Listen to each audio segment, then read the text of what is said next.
Welcome everybody to Extreme Off-Road Silly Bills, and today we're dealing with a 1982 Volkswagen pickup LX, also known as the Caddy. And yeah, this now has 668 horsepower, 682 pounds-feet of torque from a 2-litre turbocharged inline-4 engine. The vehicle itself now weighs 1,931 pounds. It now has all-wheel drive, off-road suspension and off-road tyres, and it can now do 0 to 60 in 4.003 seconds, 0 to 105.983 seconds, and going to a top speed of 177 miles an hour. So yeah, this is substantially quicker than the standard car. We're now able to do 101 miles an hour more than the standard car could do, and yeah, we got 616 extra horsepower. So yeah, definitely a lot more in the way of power and torque. We've also got 610 pounds-feet of torque more, and we're also lighter. But yeah, obviously when it comes to a car that had, barely any speed, barely any power, we're going to be asking a lot from this to deal with this course and the extra power and speed and acceleration that we've given it. But still, the speed, the acceleration, the launch, the braking and the off-road capability are all really rather good. Handling could be a lot better, but we've seen worse in this series. I think the Jeep Gladiator Rubicon, for instance, had far less handling stat than this, and that weighed a lot more as well. So yeah, I'm hoping the fact that this is as lightweight as it is, while being quite small, that it will be agile and yeah, really rather quite responsive. So yeah, let's see what it can do. Obviously we've had far more powerful cars than this, so it might well suffer in terms of the more straight areas or whatever. But it's got a 7-speed gearbox now, so it's going to be lightning fast through those gears. Like I said, it's really well quite small, lightweight, and hopefully that'll mean it's quite nimble, especially around the areas that are quite tricky at times, especially for the larger cars.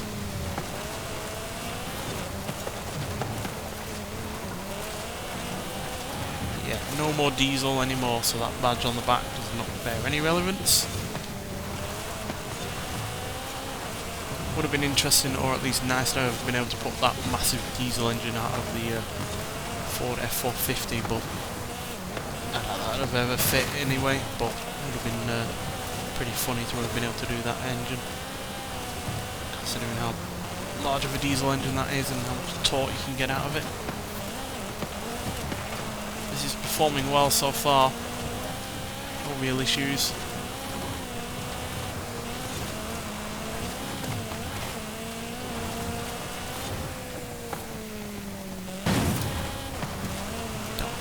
Jump there fine. Only issue you might find with this is the fact that it weighs so little that any debris is going to slow it down more than a far heavier vehicle.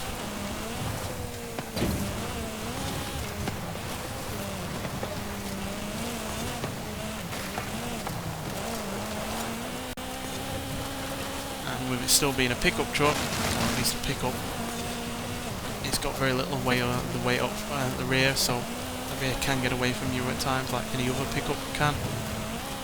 But obviously this has very little in the way of weight anyway, so that's kind of exacerbated even more with this car. Luckily that's not been too much of an issue so far.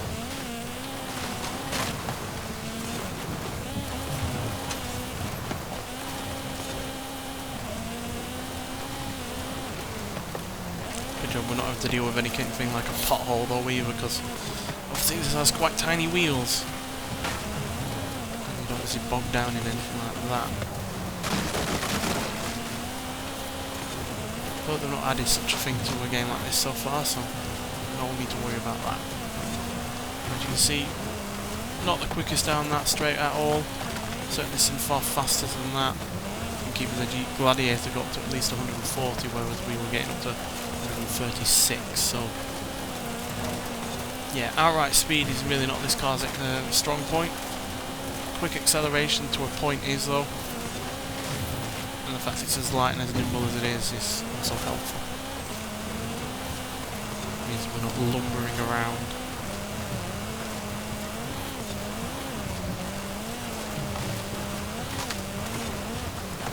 We missed that, but we did that thankfully.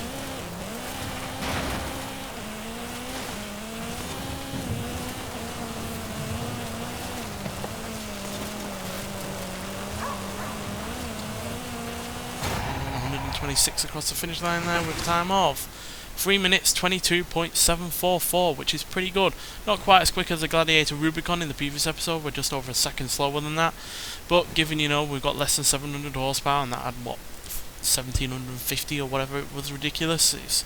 That's still a pretty solid time, and it means it's beaten the likes of the Toyota Hilux AT38, the DeLorean DMC12, the Toyota 4Runner TRD Pro, MG MG3, the GMC Jimmy, Dodge Magnum SRT8, Mini John Cooper Works GP, as well as other off-roaders like the Ford F-150 SVT Lightning, Porsche 911 Desert Flyer, and the Land Rover Defender 110X, the Ford Bronco, and the Toyota Land Cruiser AT37. So, yeah, the little pickup that could really did succeed there. And yeah, it's not all that far behind the Ferrari SF90 Stradale, which is just over 0.1 of a second slower. But that does mean that this car does get into the top 10 just as it kicks out the Toyota Hilux. So we're just clinging in there into the top 10. So yeah, it's fairly impressive given, you know, it's got more than 600 horsepower, more than 600 pounds-feet of torque extra than it had originally. It's able to get to 100, you know, like 17 seconds quicker than it could ever get to 60 originally. And like I said, we're doing 101 mile an hour quicker at the top end, even though we weren't quite getting up to that speed. We were still at least getting up to around twice its original top speed in areas. So yeah, really impressed by how good this was. I just think the lack of power is really what hindered it, and this unfortunately is the most powerful engine you can put in this car. So yeah, that's just the way it is, unfortunately. But yeah, nonetheless, thanks for watching, and I'll see you in the next one. Bye.